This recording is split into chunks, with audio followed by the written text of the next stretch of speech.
इदानीं वेद स्वाध्यायो भविष्यति। अद्य यजुर्वेदस्य द्वितीयोऽध्यायस्य षोडशं मन्त्रस्य स्वाध्यायो भविष्यति। स्वाध्यायमान मन्त्रस्य वसुभ्यस्त्वा रुद्रेभ्यस् इत्येतानि पद्मानि पदानि सन्ति। वेद स्वाध्याय होगा। आज यजुर्वेद के दूसरे अध्याय के 16वें मंत्र का स्वाध्याय किया जाएगा। स्वाध्याय किए जाने वाले मंत्र के वसुभ्यस्त्वा रुद्रेभ्यस् ये प्रारंभिक पद हैं।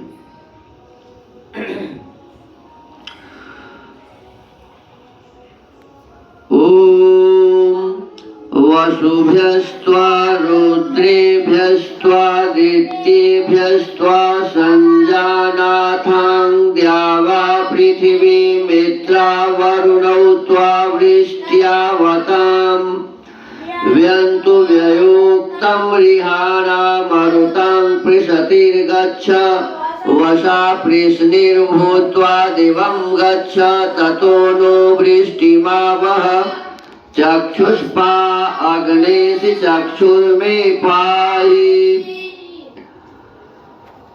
इस मंत्र के ऋषि हैं वसुभ्यस्त्वेति सर्वस्य ऋषि स एव। पूर्वार्धे द्यावा पृथ्वी मित्रा वरुणौ च देवताः। निचेदार्षे पंक्तिश्छन्दः पंचमः स्वरः। व्यन्तु वै इत्यारभ्य अन्त पर्यन्तस्या तस्याग्निर्देवता। विराट तेष्टुप् छन्दः दैवतः स्वरः। तस्मात् किं भवति इत्युपदिश्यते। उक्त यज्ञ से क्या होता है सो अगले मंत्र में उपदेश किया है। हम जो यज्ञ करते हैं तो उससे क्या उपकार होता है, इस विषय को इस मंत्र में कहा है। इसके भावार्थ को लिखते हुए महर्षि दयानंद सरस्वती जी लिखते हैं, नहीं पहले पदार्थ लिखते हैं। हम लोग वसुभ्य अग्नि आदि 8 वसुओं से त्वा उस यज्ञ को तथा रुद्रेभ्य पूर्वोक्त 11 रुद्रों से त्वा पूर्वोक्त यज्ञ को और आदित्यभ्य 12 महीनों से त्वा उस क्रिया समूह को नित्य उत्तम कर्मों से जाने। और यज्ञ से ये द्यावा पृथ्वी सूर्य का प्रकाश और भूमि संजानाथाम जो उनसे शिल्प विद्या उत्पन्न हो सके उनके सिद्ध करने वाले हों। और मित्रा वर्णो जो सब जीवों का बाहिर के प्राण और जीवों के शरीर में रहने वाला उदान वायु है, वे वृष्टिया शुद्ध जल की वर्षा से त्वा जो संसार सूर्य के प्रकाश और भूमि में स्थित है उसकी अवताम रक्षा करते हैं। वह जैसे पक्षी अपने अपने ठिकानों को रचते और व्यंतु प्राप्त होते हैं, वैसे उन छंदों से रिहाणा पूजन करने वाले हम लोग त्वा उस यज्ञ का अनुष्ठान करते हैं। और जो यज्ञ में हवन की आहुति पृश्नि अंतरिक्ष में स्थिर और वशा शोभित भूत्वा होकर मरुताम पवनों के संग से दिवम सूर्य के प्रकाश को गच्छ प्राप्त होती है, वह ततः वहां से न हम लोगों के सुख के लिए वृष्टिम वर्षा को आवह अच्छे प्रकार बरसाती है। उस वर्षा का जल पृषते नाड़ी और नदियों को प्राप्त होता है, जिस कारण यह अग्नि चक्षुष्पाह नेत्रों की रक्षा करने वाला असी है। इससे में हमारे चक्षु नेत्रों के बाहर ले भीतर ले विज्ञान की पाही रक्षा करता है। भावार्थ लिखते हैं, इस मंत्र में लुप्तोपमा अलंकार है। मनुष्य लोग यज्ञ में जो आहुति देते हैं वह वायु के साथ मेघ मंडल में जाकर सूर्य से खींचे हुए जल को शुद्ध करती है। हम जो यज्ञ होता है, जो भी हम सामग्री घृत की आहुति डालते हैं अग्नि में, तो अग्नि देवता उसे खाती है, अग्नि देवता खाते हैं और खा करके किसको दे देते हैं? वायु को। किसको? वायु। और वायु देवता उसको अपने साथ कहां तक ले जाती है? कहां तक ले जाते हैं? सूर्य तक नहीं, वो जो मेघ मंडल है ना, सूर्य के किरण के माध्यम से समुद्र से जो जल ऊपर को जाता है तो वो बन जाता है बादल। क्या बन जाता है? बादल। तो उस बादल में ये वायु के माध्यम से हमारे द्वारा किया हुआ अग्निहोत्र जो है, इसके जो कण है उस मेघ मंडल में मिल जाता है। और वो तो पानी ही है ना, मेघ जो देखते हो क्या है?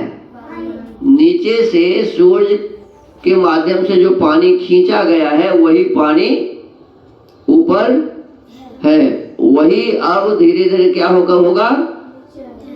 वर्षा होकर के हमारे पास आएगा। तो उस वायुमंडल उसमें मिलकर, मेघ मंडल में वायु के माध्यम से मिलकर और फिर हमारे लिए वो शुद्ध वर्षा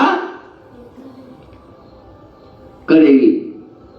तो हमको आपको विशेष रूप से इस यज्ञ को करना चाहिए। मनुष्य लोग यज्ञ में जो आहुति देते हैं वह वायु के साथ मेघ मंडल में जाकर सूर्य से खींचे हुए जल को शुद्ध करती है। सूर्य के द्वारा जो खींचा हुआ जल है ना ऊपर, उसको क्या करती है? शुद्ध करती है। फिर वहां से वह जल पृथ्वी में आकर औषधियों को पुष्ट करता है। वहां से जो वर्षा होती है तो इस जल के माध्यम से क्या होता है? यहाँ जो अन्न है, औषधि है, वनस्पति है, इसी पर तो पड़ता है और उसको पुष्ट करता है।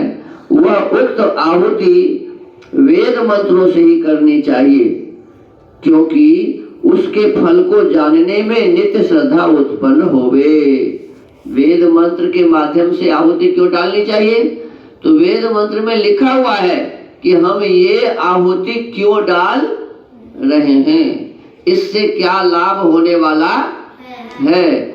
कहते हैं उक्त आहुति वेद मंत्रों से ही करनी चाहिए, क्योंकि उसके फल को जानने में नित्य श्रद्धा उत्पन्न होवे। जो यह अग्नि सूर्य रूप होकर सबको प्रकाशित करता है, इसी से सब दृष्टि व्यवहार की पालना होती है। देखो सूर्य में भी तो आग ही है, सूर्य में क्या है? आग ही है। तो ये जो हमारे पास में अग्नि है, ये सूर्य का स्वरूप है। क्या है? सूर्य का स्वरूप है। तो कहते हैं यह जो सूर्य रूप होकर अग्नि सबको प्रकाशित करता है, सूर्य भी प्रकाश देता है, ये भी प्रकाशित करता है, इसी से सब दृष्टि व्यवहार की पालना होती है। तभी हम देखते हैं रात का समय हो, सूर्य तो है नहीं, तो दिन में तो सूर्य के माध्यम से हम देखते हैं, रात में कैसे देखेंगे? उसी अग्नि को चाहे टॉर्च में भर लीजिए, बैटरी में क्या है जी? अग्नि है। ये बिजली है, क्या है? अग्नि है। और ऐसे हम दीप जला लेते हैं तो क्या है? अग्नि है। भोजन पकाते हैं, हवन करते हैं, ये सब अग्नि है। तो कहते हैं इसी के माध्यम से हम देखने आदि का काम करते हैं, दृष्टि व्यवहार की पालना होती है। ये जो वसु आदि देव कहते हैं, 8 जो वसु है, और आदित्य 12 है, रुद्र 11 है, इनसे विद्या के उपकार पूर्वक दुष्ट गुण और दुष्ट प्राणियों को नित्य निवारण करना चाहिए। दुष्ट गुण यदि हमारे भीतर में है, दुष्ट गुण का मतलब होता है गलत आदत। दुष्ट गुण का मतलब क्या है जी? हमारे भीतर में यदि कोई गलत आदत है, खराब गुण है हमारे भीतर, तो उस गुण को क्या करना चाहिए? हटा देना चाहिए। क्या करना चाहिए? अब किसी को झगड़ा करने का है, किसी के भीतर में किसी का सामान चुराने का होता है, ये सब क्या है जी? गलत दुर्गुण है। क्या है जी? दुर्गुण है। कोई किसी को गाली देता है, कोई किसी को मारता पीटता है, तो ये सब दुर्गुण ही है ना। तो इन दुर्गुणों को क्या करें, निवारण कर देना चाहिए, माने हटा देना चाहिए। और ऐसे ही कोई दुष्ट प्राणी यदि है, दुष्ट लोग हैं, तो उस दुष्ट लोग के पास से हट जाना चाहिए, या उस दुष्ट लोगों को ही वहां से हटा देना चाहिए, तभी हम ठीक से रह सकेंगे। यही सबका पूजन अर्थात सत्कार है। सत्कार का क्या मतलब बताया, अपने भीतर में अच्छे गुणों को धारण करना, बुरे जो हमारे भीतर में गुण है उसको हटाना, अच्छे लोगों के साथ रहना और बुरे लोगों के बीच से या तो हट जाना या बुरे लोगों को हटा देना, ये काम हमें करना चाहिए। इसी का नाम है पूजन, इसी का नाम है सत्कार। जो पूर्व मंत्र में कहा था उसका इससे विशेषता करके प्रकाश किया है। तो इस प्रकार से पिछले मंत्र में और इस मंत्र में हमें ये बताया गया कि हमें हवन करने चाहिए तो कैसे करना चाहिए, और फिर उस हवन करने से क्या लाभ होता है, और इस हवन के माध्यम से हम इस संपूर्ण समाज को, संसार को अच्छा बना सकते हैं, हमारे अपने जीवन भी अच्छे बन सकते हैं। तो इस प्रकार से हमने स्वाध्याय के माध्यम से अपने जीवन को सुखमय बनाने के लिए कुछ विशेष बातें हमने सीखी है। आज के स्वाध्याय को यही विराम करते हैं। ओम।